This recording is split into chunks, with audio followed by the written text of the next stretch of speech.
Welcome to the Tipping Point Show. I'm Jimmy Evans. I'm excited today to have joining me best-selling author and end times expert Bill Salus.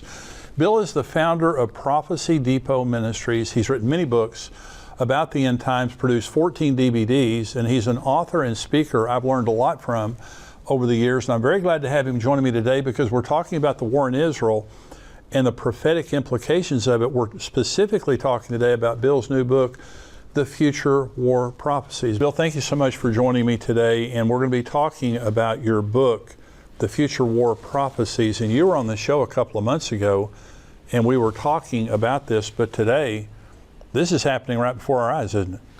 It really is. We had talked about the prophecies that we thought would be coming fairly soon. Now we think they're coming even sooner now in light of what's going on in the Gaza, like Psalm 83, the Arab-Israeli conflict, Isaiah 17, the destruction of Damascus, probably even Jeremiah chapter 49 dealing with the disaster in Elam. On a modern-day map, you would have Elam, which hugs the Persian Gulf, and you have Persia, which is the other portion of Iran. So we're looking at prophecies written several thousand years ago that are stage setting and about to unfold, in my estimation, Jim. And you talk about God's peace plan, and I want you to go through this because we're going to talk about the Psalm 83 war, which really is unfolding right now.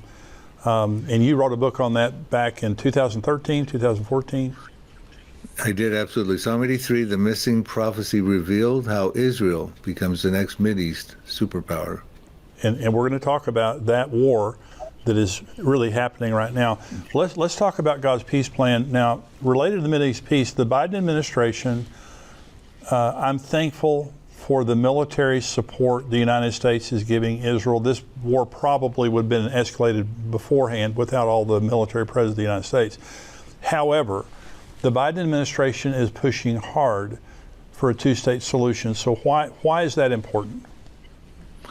Right. Well, he's following the same failed footsteps of his predecessor. Clinton, of course, tried to do it in 2000 at the Camp David summit with Ehud Barak, the then Prime Minister of Israel, and Yasser Arafat. Of course, Yasser Arafat walked out when so much was offered, but he didn't accept it. And then, of course, George Bush tried the same thing in 2005, and even Obama with John Kerry in 2014. Matter of fact, I introduced this peace plan that we're going to talk about in Jeremiah chapter 12 at that time in April of 2014 on the Daystar program with Marcus and Joni, and she'd asked me because there was negotiations going on with John Kerry and Mahmoud Abbas for the Palestinians and Netanyahu, of course, and she said, what would I tell John Kerry in light of what's going on? And this was, of course, after that show that those peace talks fell apart like 2 weeks later, as I anticipated they would.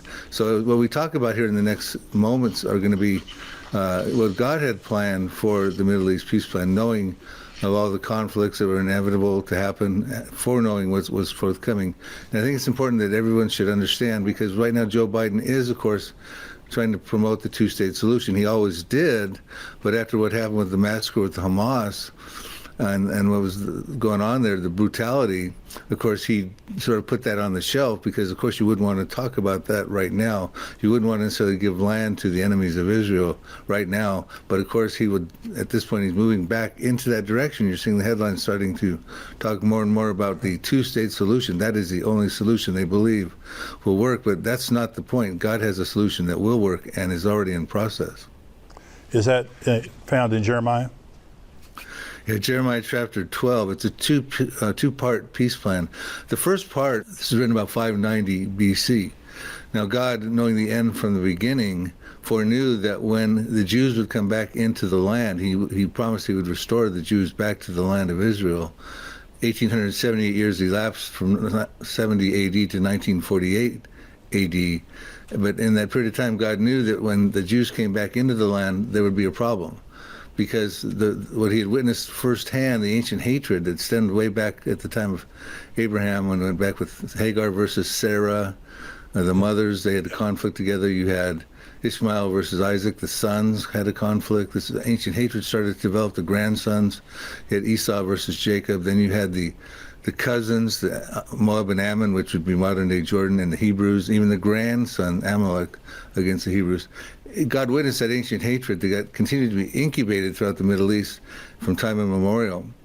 And he knew that it would be alive and well when the Jews came back into the land with his foreknowledge. So he had to put together but not only alive and well, but and now deeply embedded into a Jew-hating, violent religion of Islam. And of course, we've seen that happen ever since Israel came back in the land in 1948. So he knew that was going to be the case, but he's a very compassionate God, Jimmy. And you're going to see in his plan here, he's so long-suffering that he wishes, of course, none would perish. That's why he sent his son, Jesus Christ, even those who were worshiping the false god of Allah. And we're going to read about his compassion for them. But they all would have put their faith in him and have eternal life in Jesus Christ. That's our God that we serve, Jimmy. Yeah. So he knew he'd have to do a resettlement plan. This is the ultimate land for peace plan. And he told Jeremiah how this would work. Of course, everyone's out of compliance with it. The politicians don't know about it. But we're going to tell them, like I did on Marcus and Joni in 2014 on your show, what God's plan is. And it's already in the 20th century plan, part 1, that we're going to read about, has already been implemented and is effectually intact.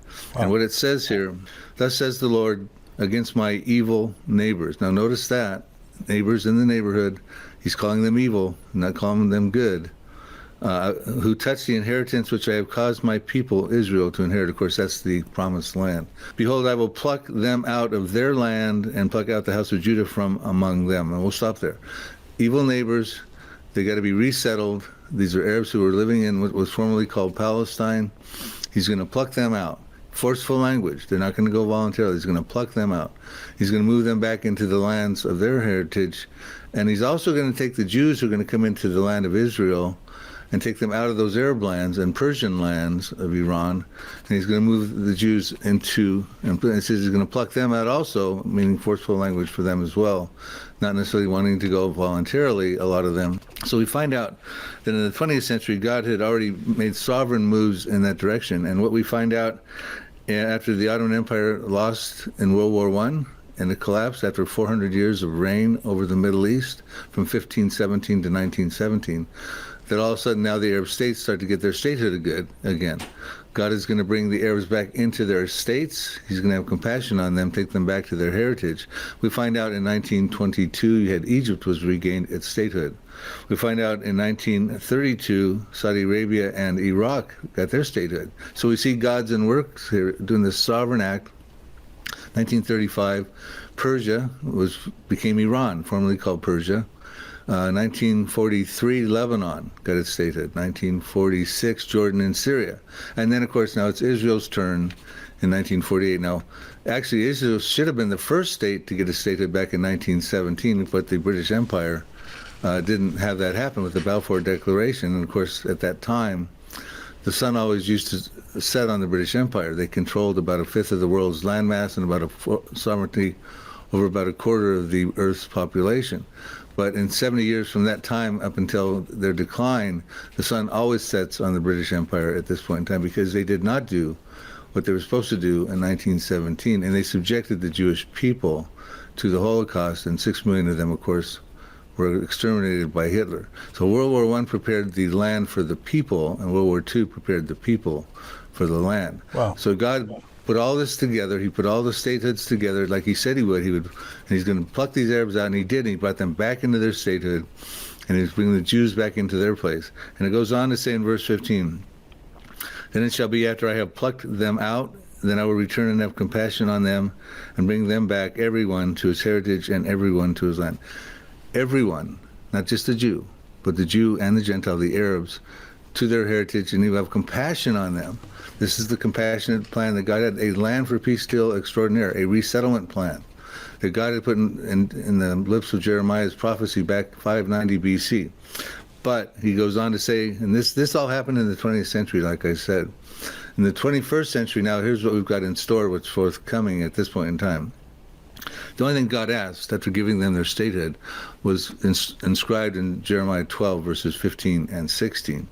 And it says, and it shall be that if they will learn carefully the ways of my people, speaking about the evil neighbors, to swear by my name, not Allah, not the false God, but Jehovah, as the Lord lives, as they taught my people to swear by Baal, the false god, during Jeremiah's time, Baal, the Jews were worshiping Baal, and they were actually sacrificing their children to this false god, Baal. So God says, if you will worship my name, like you taught my children back at Jeremiah's time to worship Baal, then they shall be established in the midst of my people. So the plan was to establish the Arabs in the midst of the Jewish people, let them have their heritage lands, have compassion on them, have their statehood. All God asked after he set all that up in the 20th century was that they would worship him. And I think that was a fair request after all he's done for them. But they don't. They're not worshiping him. They're worshiping not the one true God of Jehovah, but they're worshiping the false God of Allah. And that's a violent thing they're doing to the Jewish people, as we see. He goes on to say this, and I'll conclude. But if they do not obey, I will utterly pluck up and destroy that nation, says the Lord. Utter destruction of nations, Jimmy. And that's where you get into the Psalm 83 and the Israeli Defense Forces existing in fulfillment of Bible prophecy to fight off the Arabs. And we see them going to task right now in the Gaza, Jimmy. Who are the evil neighbors that Jeremiah is talking about? We have to look at the roundabout in the neighborhood there. You have, and they're all identified in Psalm 83. They got their statehood we talked about. You have Lebanon to the north, listed as Tyre or Gabal in Psalm 83 verses 6 through 8. And that's, of course, where the Hezbollah are. Right. And it says in Psalm 83, it says that the inhabitants of Tyre, in other words, a habitation condition. And if you sort of research the word, it looks like it could be a state within a state, inhabiting. And of course, Hezbollah is a state within a state that was set up, a proxy group set up by Iran. So I would probably put Hezbollah is in there as part of the evil neighbors, but Lebanon is involved. And there you have Syria, where of course Bashar al-Assad is a proxy of Iran as well. And he used chemical weapons over 300 times in his Syrian revolution. He's a threat to Israel. You also have Iraq. You have Jordan, fragile peace treaty with Jordan right now, but I can show prophecies, and I do in the Future War book and the Psalm 83 book, that Jordan's peace treaty will be voided out and there'll be a war.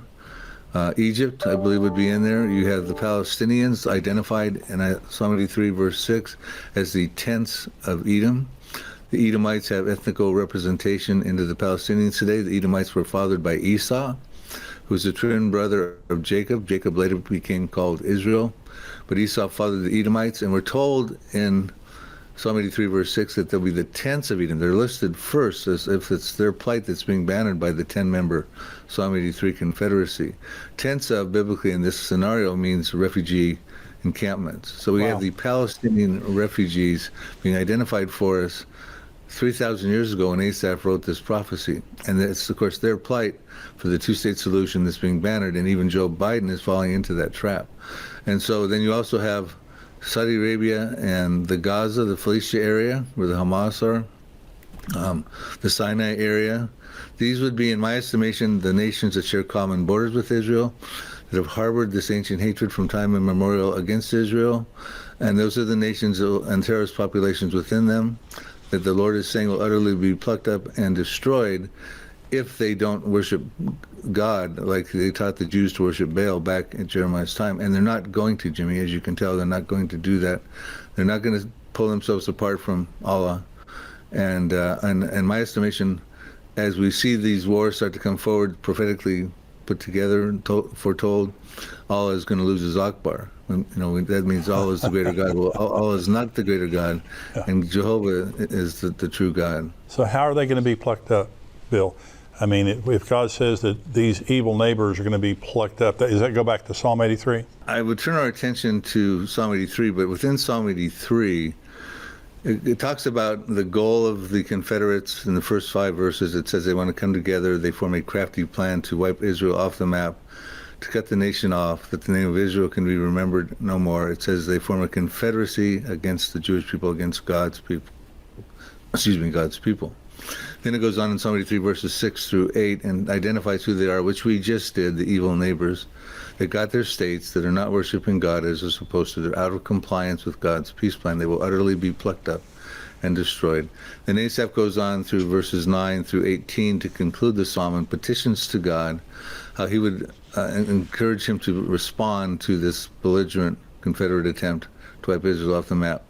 And we see that the peripheral prophecies that we can get into that talk about the Israeli Defense Forces fighting off these evil neighbors, destroying these populations in these countries, like for instance Isaiah 17. Damascus will cease from being a city, it will be a ruinous heap, it'll be reduced to rubble. Jeremiah 49 verses 2. There'll be alarm of war in Rabbah of the Ammonites, that's Ammon, Jordan. And it shall be a desolate mound, and Israel shall take possession of his inheritance, which is the promised land.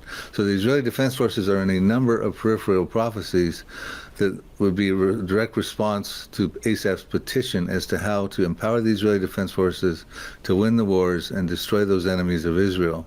And I can get into the examples he used, but I don't think that's necessary at this point of the show, because I want to draw our attention to Zechariah chapter 12, verses 2, which says the time is coming when these evil neighbors will make a final siege on Judah and Jerusalem. It says, behold, I will make Jerusalem a cup of trembling or dizziness or intoxication in some translations unto all the people round about, the evil neighbors, when they try to lay siege on both against Judah and Jerusalem. So we're going to find out there'll be a final siege attempt on Judah and Jerusalem. Of course, they think Jerusalem is the third holiest city in Islam, even though it's not mentioned one time in the Quran. But they think it's the third holiest city in Islam. Of course, that's where the Temple Mount is, and Jordan has control over that. So they're going to take a final siege on that, and what's going to happen is the Lord's going to intervene.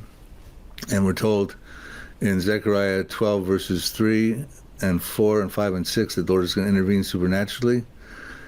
He's going to level the playing field. I get into the things that are going to happen. If time permits, we can go over them in this show.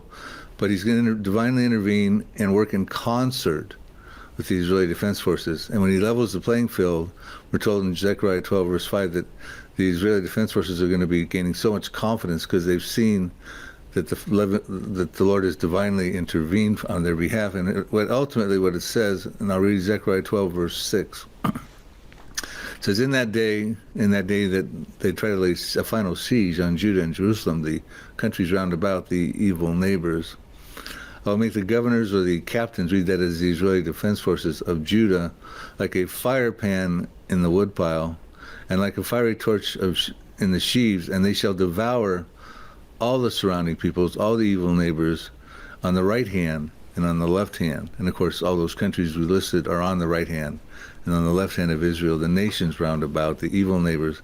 But Jerusalem shall be inhabited again and in its own place, Jerusalem. So they're going to try to take Jerusalem away from Jewish sovereignty. They're going to try to have a Palestinian state. That's the goal of Psalm 83. They don't want a two-state solution. They want a state called Palestine. They don't want an Israel. Two-state solution will not work. It'll play into the hands of the enemies of Israel. That's right. And ultimately, Jerusalem will be inhabited by the Jewish people. And that's when Israel can dwell securely, which is a prerequisite for Ezekiel 38. Hey, before we go to the next question with Bill, and I hope you're enjoying this because this is intriguing concerning what's happening in Israel, I just want you to know we have endtimes.com. That is our full website where we have all of our podcasts, all of our articles, everything that we do to keep you up to date on what's happening in the world, Bible prophecy, what's happening in Israel. If you haven't subscribed yet, go to endtimes.com, $7 a month. You can be a subscriber and you get everything that we do. And this is a time right now in world history where we need to stay encouraged, we need to stay informed, and this is what we're there for. If you haven't subscribed yet, go to endtimes.com, $7 a month, become a subscriber. So do you think, and I want to put on the screen because you were talking about prophecies involving the Israeli Defense Forces, and we don't have to go through all of these specifically, but we're going to put on the screen here, there's Israeli Defense Forces versus Iran, that's Jeremiah 49, versus Syria, Isaiah 17, Jeremiah 49, versus Hamas, Zephaniah 2:4, Ezekiel, then Psalms 83, Palestinians, Hezbollah, Jordan, Egypt, Saudi Arabia, and the hostile neighbors. And so all of these prophecies are there, which you see conflict with many of them right now with the IDF, and the ones that aren't in conflict today are rattling the sword, including Jordan. Jordan's disposition toward Israel has changed dramatically in the last 3 weeks. And so they did have kind of a pseudo peace, but now they've changed their disposition a lot. So this is all prophesied. So Bill, let me ask you this question. And I want to talk about the tribulation and pre-tribulation prophecies. So you believe that what we're witnessing right now is the beginning of the Psalm 83 war? I think there's three things I'm watching pretty closely, Jimmy. I think they will ultimately culminate in the utter destruction of those nations that are out of compliance with God's peace plan in Jeremiah chapter 12. And I think the sequence of events, and I could have this off, but I think it's going to be involving a war with Syria and a war with Iran. Iran, of course, will call on their proxies, Hezbollah. They've already got Hamas into the fray, of course. Right. Syria and the Houthis, of course, have also lobbed a missile at Israel at this point. Shiite militias in Iraq. The Jeremiah chapter 49 prophecy of Elam talks about a disaster on the west coast of Iran, written in 596 BC by Jeremiah. It says that there's going to be a time coming, and I believe that time is now, where the Lord is fiercely angry with the leaders of Iran, because he says he's going to destroy from there the kings and the princes. And the reason that he's angry with them, and he's going to bring about a disaster, the prophecy talks about, in that area on the west coast of Iran, is because they want to launch something lethal somewhere, and I believe that would be at Israel. And it says he's going to break the bow of Elam at the foremost of their might, so they won't be able to do that. Now, one of the things as we're watching this conflict with Hamas going on, we're not hearing anything about Iran's nuclear program. We're not hearing about IAEA inspectors going in and saying, hey, listen, we've got Iran in check. They're building their nuclear weapons. Well, 2 weeks prior to the conflict, on October 7th with the Gaza and Hamas, we were told that Iran was 2 weeks away from having enough sufficient fissile materials to make a nuclear weapon. Yeah. So in my estimation, Iran is moving fast forward in turbo mode to get not one, but maybe multiple nuclear weapons. Maybe one of the reasons they're not calling on their proxies to go full throttle in this Hamas-Israel war just yet. I mean, I'm speculating, but I think they are moving in a rapid direction to get a nuclear weapon. But the prophecy says he will break the bow at the foremost of their might, so they can't launch their nuclear weapons, apparently at Israel, is what I'm thinking the concern is. And when we look at what's going on in Iran, that west coast, that Elam territory, which hugs the Persian Gulf, it is where Iran's got all of its underground missile silos, portable rocket launchers, its underground air base, its intercontinental ballistic missiles, which can hit Israel in 400 seconds, which is 6.66 minutes. They can put nuclear warheads on those. It's where all their missile defense systems are. Of course, that's the closest place to Israel. And of course, it's the closest place to defend Iran proper from Israel and any other enemies. So that prophecy I'm watching for, it could happen before Isaiah 17, but Isaiah 17 could also happen, which talks about, Isaiah 17:1 says, the burden against Damascus, it shall cease from being a city, it will be a ruinous heap. And we're told that is caused by the children of Israel. We're told in Isaiah 17, verse 9, that in that day when Damascus ceases from being a city, it will be as a forsaken bough and an uppermost branch which they left because of the children of Israel, and there will be desolation because of the children of Israel. The Israeli Defense Forces in Isaiah 17:14 says, then behold, at eventide trouble, and before the morning he, speaking of Damascus in the masculine pronoun, in the morning he is no more. This is the portion of those who plunder us and the lot of those who rob us. Remember, they're going to try to lay siege on Judah and Jerusalem ultimately. They're going to try to rob and plunder. But Damascus will be destroyed. Matter of fact, Jeremiah chapter 49, verses 25 asks a rhetorical question, also dealing with the destruction of Damascus, I think from a different camera angle. It says, why is the city of my praise not destroyed, but your city, Damascus, is desolated? I'm paraphrasing. Why is Jerusalem not destroyed, but Damascus is going to be destroyed overnight? So one night we're going to see Damascus, but in the morning we're not going to see it anymore. And Israel has the type of weaponry, probably a tactical nuclear weapon, to take out a city overnight. And they have to be careful where they launch it at the burst altitude so that they don't bring up the mushroom clouds with all the contaminated particles, but they know what burst altitude to launch a tactical nuclear weapon, to take out a city, but not have that debris and the wind patterns blow it back into Tel Aviv and that sort of thing. You're saying that all of this, the Psalm 83 war, Jeremiah 49, Isaiah 17 is pre-tribulation? Is that what you're saying? I am, because when you look at understand the two compartments of the tribulation, 7-year tribulation, the first 3.5 years, the Israeli Defense Forces are very inoperable. they feel that they're in a peaceful mode because of Daniel 9:27 and Isaiah 28:15 talks about a covenant that gets confirmed by the Antichrist with Israel and the many. Isaiah says the many is death and Sheol. So in some of my books I put a face on who that is, but the point is they get a covenant. It's a 7-year covenant. Daniel 9:27 talks about it as well. But in the mid part of that 7-year period, at the 3.5-year point, it gets violated as the Antichrist goes into the Jewish temple, which will be standing at that time, and desecrates it. And Jesus says in Matthew 24:15, when you see that abomination of desolation spoken by Daniel in the holy place, he tells the Jewish people to flee, and he tells them to flee to the mountains, which we find out, and I pinpoint the location in my Future War Prophecies book. The location is in southern Jordan of the Petra area. So in the first half, they're not fighting anybody because they're living in peace. Matter of fact, they're so complacent they can't even stop the Antichrist from going into the temple and desecrating it at the mid part of the trib. So they're not fighting. The Israeli Defense Forces is inoperable in the first half. In the second half, they're inoperable because they're fleeing for their lives because the Antichrist is going to come out of the temple. He's trying to commit genocide of the Jews, and according to Zechariah 13:8, 2/3 of the Jewish people in the land will be cut off. But Zechariah 13:9 says, but 1/3, a faithful remnant, will come through that tribulational period, and they'll call for Jesus Christ to return at the second coming. They say, blessed is he who comes in the name of the Lord, fulfilling Matthew 23. And he will come for them, and he will rescue them, and he will destroy the Antichrist and his armies at that point in time. So they're not fighting in the first half, they're not fighting in the second half. They're not fighting in the millennium because we're told in Micah 4 that the Lord Jesus Christ will turn the spears into plowshares, and the swords into plowshares, the spears into pruning hooks, and they shall not learn war anymore. So they're not fighting in the tribulation, they're not fighting in the millennium, so they have to fight before the tribulation, Jimmy, and that's what we're seeing happening already right now. Matter of fact, Ezekiel 37:10 says that the Jews will come out of the Holocaust and become an exceedingly great army. Yeah. And that's what we're going to start to witness here.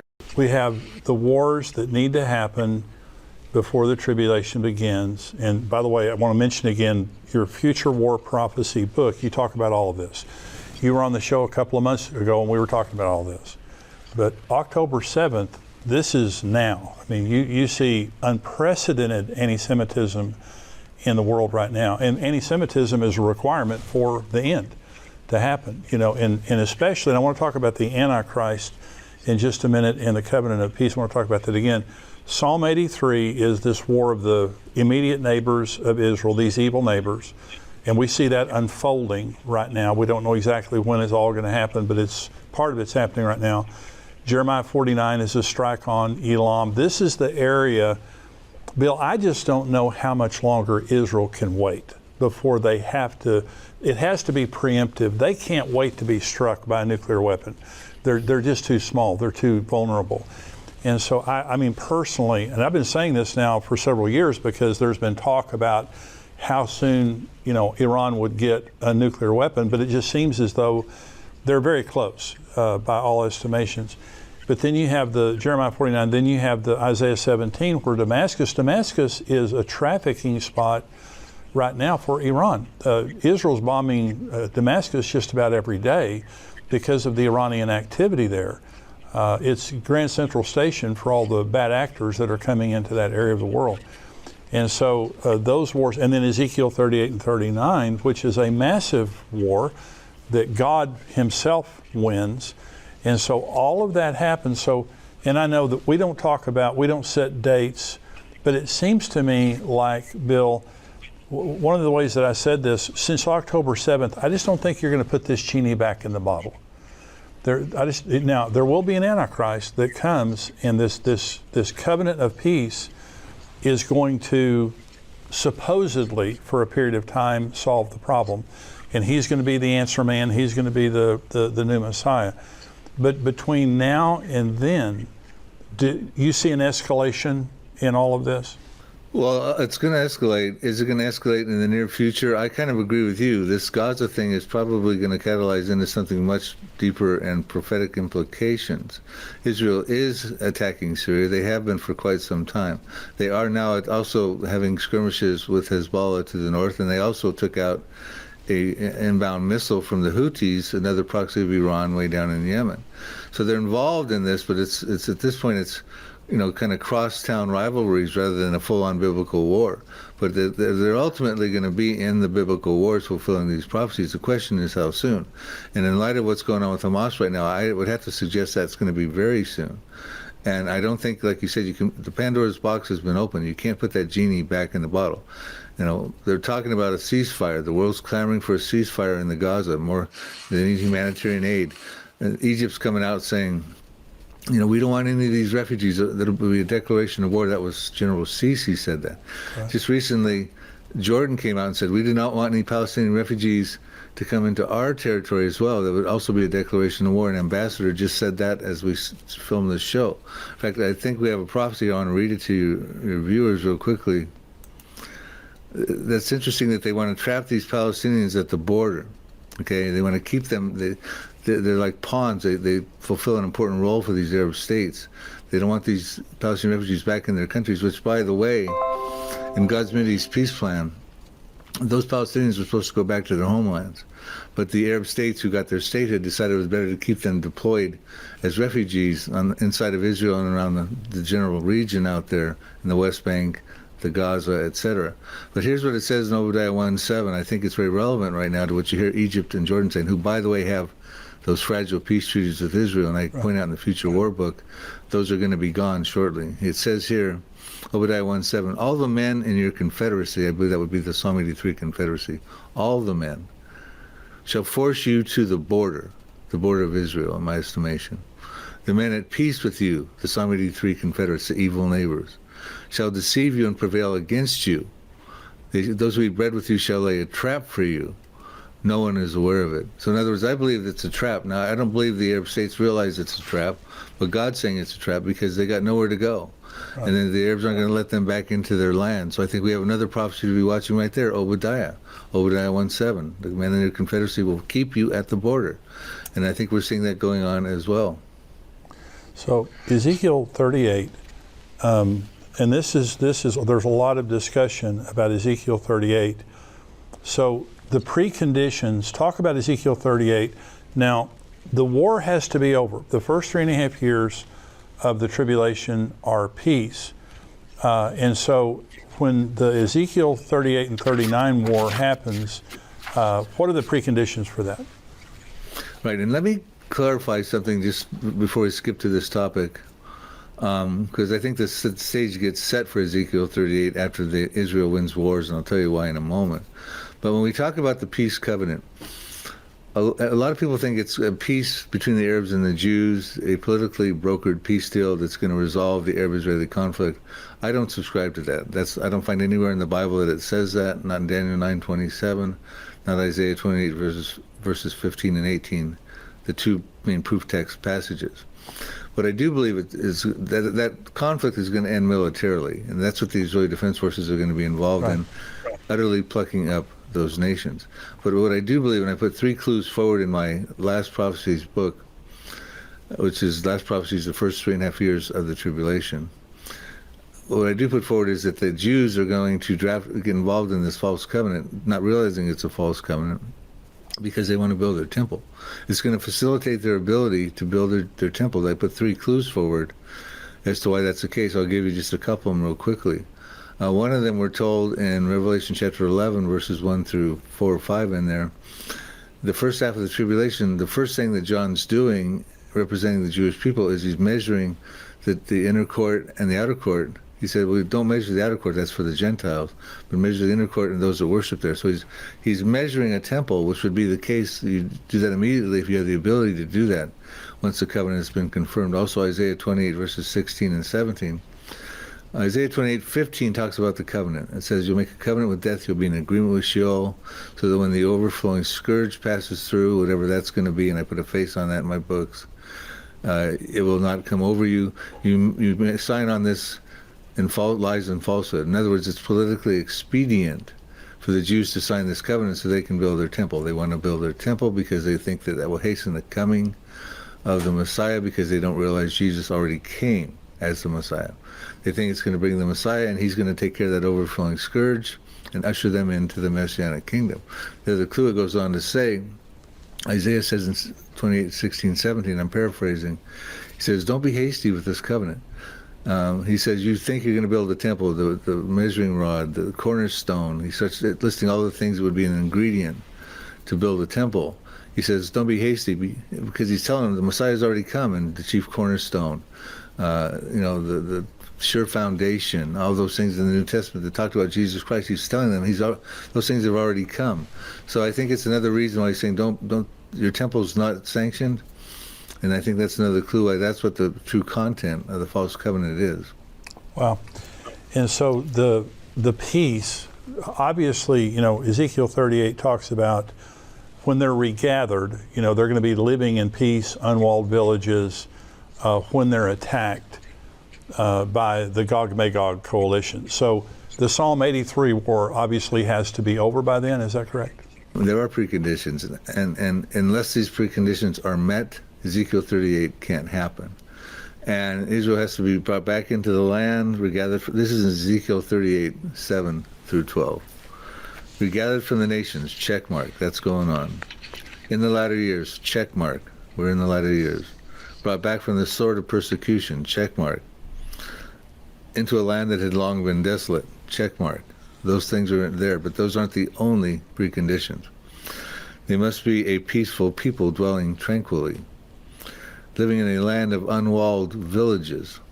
They must be dwelling securely without walls, bars, or gates. They must have silver and gold and acquired livestock and goods, and possessing great plunder and booty, because that's, of course, the motive of Russia's coalition of Ezekiel 38. Right. Unlike Psalm 83, they want to take the land of pastures of God for possession. Psalm 83, verse 12, Russia's coalition, separate coalition. Following Psalm 83, they want to take the prosperity of Israel, their livelihood, their plunder, and their booty. Now, Ezekiel 38 can't happen just yet because Israel's not dwelling peacefully. We see that on the news every day right now with what's going on in Hamas and the skirmishes with Hezbollah to the north. They're not dwelling without walls, bars, nor gates. They've got a 403-mile wall coursing through the center of Israel proper, effectively keeping Palestinian terror outside from Israel proper. They've got walls to the north around Lebanon, a couple walls there. That's why Hezbollah is trying to build tunnels under them. They've got walls by the Gaza. That's why the Hamas will build tunnel networks under there. They've got walls down by the Sinai in Egypt. They've got walls even around Jordan. Matter of fact, Netanyahu recently touted he's going to fortify that wall even more around Jordan because they want to keep weapons smuggling that's coming through Jordan away from the West Bank. Matter of fact, Israel's the most fenced-in and fortified country in the world. Wow. And so they're not dwelling without walls, bars, nor gates. Matter of fact, they have to be dwelling securely also. He mentions that 2 times in this. The Hebrew words are yeshav v'tak. He mentions it twice. And it's not a security that's politically brokered. It's a security in his context because you've defeated your enemies and now you can dwell securely. Now you can tear down the walls, the security checkpoints and things like that. And so we ask ourselves, well, when is Israel going to dwell securely? And I'm going to take the liberty to tell you in Ezekiel 28, 10 chapters earlier, he tells us exactly when. He says, thus says the Lord God, when I have gathered the house of Israel from the peoples among whom they are scattered, we've seen that's been going on, back into the land of Israel, and hallowed in them in the sight of the Gentiles, then they will dwell in their own land, which I gave to my servant Jacob, and they will dwell safely. Yeshav v'tak, same Hebrew words. They'll build houses. They'll plant vineyards. Yes, they will dwell securely. Yeshav v'tak. When I execute judgments upon all those around them who despise them, then they shall know I'm the Lord their God. Wow. The utter destruction of the nations that are out of compliance with God's roadmap plan that we talked about, and his peace plan that we talked about at the beginning of this show. They're going to be utterly plucked up and destroyed. Judgments will be executed upon them, because until that happens, Israel can't dwell securely and tear down the walls, bars, or gates. I love the way you explain things, Bill, because, this is such a concerning situation that's happening. Jesus said that when the end came, there would be distress of nations with perplexity, and that's what we're seeing right now. There are no answers. There's distress of nations, wars and rumors of wars, famines, earthquakes, all this stuff, pestilences. And so what we're seeing, obviously, are the birth pains. But you have studied the future wars. You know more about it than anybody that I know, honestly. You've written about it more than anybody that I know. And so you've said something several times during this show, and that is, this is the way it is now, but this is going to change. And it will. We know the future in advance. We know that Jordan and Egypt are going to change. We know Iran's disposition. We know the future wars, and you've done such a great job in your book talking about it. There's so much more in your book than we've talked about on this show today, and I want to encourage people to go online. Now, Bill, where can people find more about your ministry and get their resources from you? Oh, yes, Jimmy, thank you. I invite them to come to our website, prophecydepot.com, Prophecy Depot, like homedepot.com. It's got an online store, books and DVDs. We have all my articles. We also have connections to our YouTube site, and we have a daily news site we put called Prophecy Headlines. Keep up relative news daily, every day, what we think is prophetically relevant. So come to prophecydepot.com. I want to encourage you to go on there. And Bill, thank you so much. And I want you're a regular on the show here, but I want to have you back, especially as the situation in Israel continues, because the future wars, we're going to see these things unfolding. And as they do, people have a lot of questions, and you've got a lot of answers. And on October 7th, before October 7th, you came on this show and we were talking about the future wars, your book, and all the wars we're talking about today. The difference today is we're seeing a tectonic shift in Bible prophecy beginning on October 7th. This is something I've never seen in my lifetime. The level of anti-Semitism, the level of focus on Israel. And Israel's been a lot of the focus of world diplomacy for many years. I've never seen anything like this every day in the news, and all the nations of the world being polarized for and against Israel. And so this, again, I think that, like you, this is going to continue to escalate. We'll see how soon, we'll see all the developments, but thankfully we have Bible prophecy to tell us the future in advance. Jimmy, I'd love to be on your program again. I really enjoy your show. Thank you for the invitation. Basically, I do want to also mention there are a lot of people who don't necessarily agree with what I've been saying about Psalm 83. They think it's mainly just a prayer or has been historically fulfilled. There are others who believe the Elam prophecy was fulfilled by Nebuchadnezzar back in the Babylonian era. That some people think the Assyrians destroyed Damascus in 732 BC. But in the Future War Prophecies book, we've rebutted all those arguments. We've got appendixes and inside of the chapters explaining historical research and all the various reasons why these are legitimate future war prophecies that are yet unfulfilled. And also, Jimmy, we started the program by talking about God's compassionate peace plan. He wants none to perish. That's why he got the Arab states together for them. There are going to be remnants, like the Jewish remnant. There will be a faithful Jewish remnant. There will be remnants coming out of Iran, we're told in Jeremiah chapter 49, verses 39. Right. The Lord will restore the fortunes and bring back the captives of Elam. Why did God do this peace plan? I mean, he knew that this would be a nightmare, that Islam would be embedded the ancient hatred.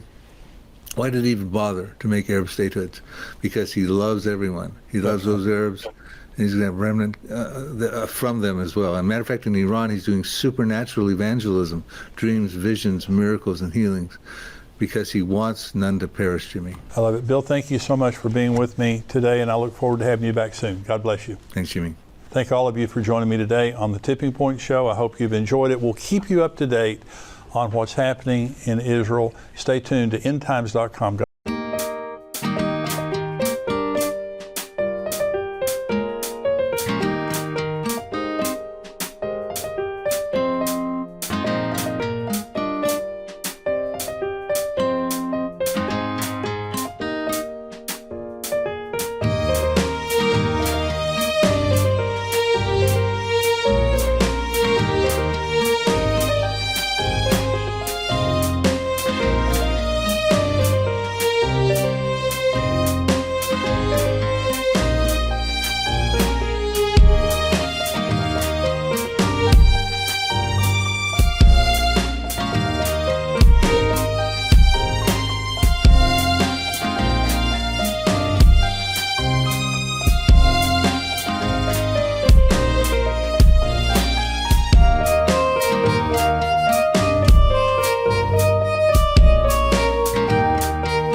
you.